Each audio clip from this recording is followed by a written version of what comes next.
In 2003, God sent a book to me and said, "Write it." After 2.5 years of research and interviews, this historical documentary emerged.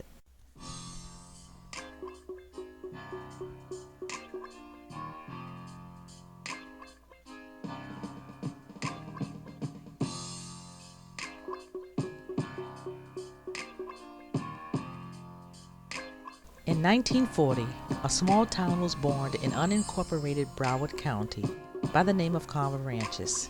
Its birth was the brainchild of a group of white businessmen who purchased 300 acres of undeveloped land full of palmetto bushes. Oddly enough, they only sold property to black folks. So you see, Carver Ranches was a planned black community from the start.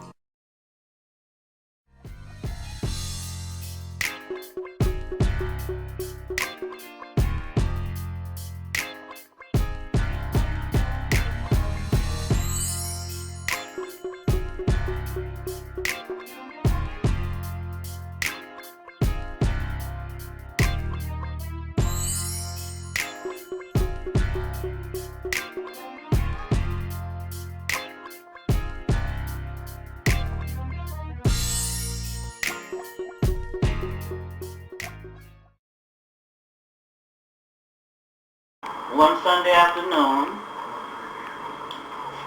you know how used to back in those days they had people would go around peddling.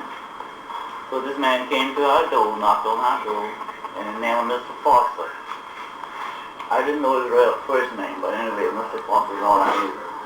And invited us to take us up to Carver Ranches, a new development that he was starting up there. We were a little reluctant at first, but anyway, we accepted the invitation and we went on up there with them. And they were in the process of building then. We just had the houses were our house, which we picked out on 18th Street. It was known as Orlando Street then. So he promised us that we would be the owner of that house if we wanted it. And we didn't need but $75 for down payment. Wow. And the house was, then you bought houses back in those days, there was no interest, no carrying charge or any of that stuff. $750 for the house and lot. And we just paid $75 down. Wow. And so They came from over town. They came from Liberty City. They came from Railroad Shop. They came from Good Bread Alley. For promises from the Palmetto bush.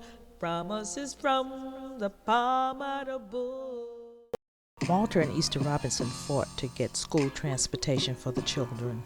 Evelyn Bowles from Cat Island purchased one of the 4 display houses. It's the oldest house in the community.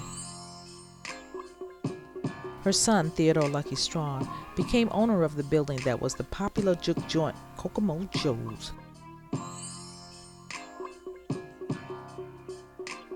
This is Kokomo Joe's wife, Willie Mae Harvey. Albert Champ White was known as Robin Hood. He stole from the rich white folks on the beach and gave to the poor. Reverend Willie Clark traded his cow for a car. Mary Saunders led the fight to get a park for the children to play at.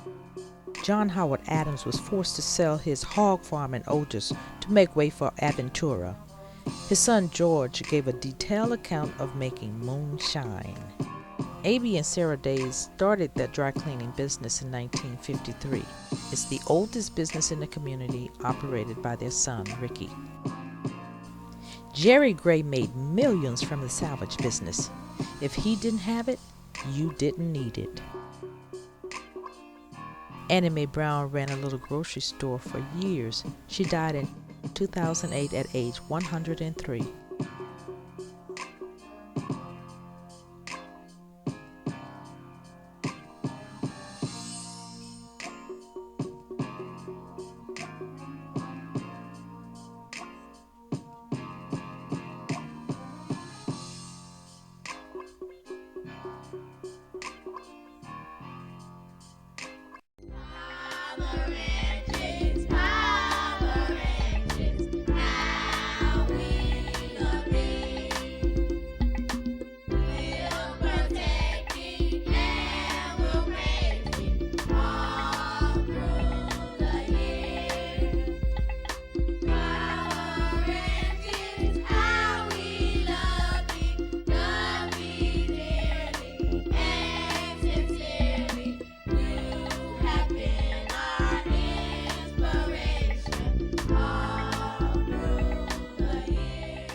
welcome the opportunity to share this slice of history.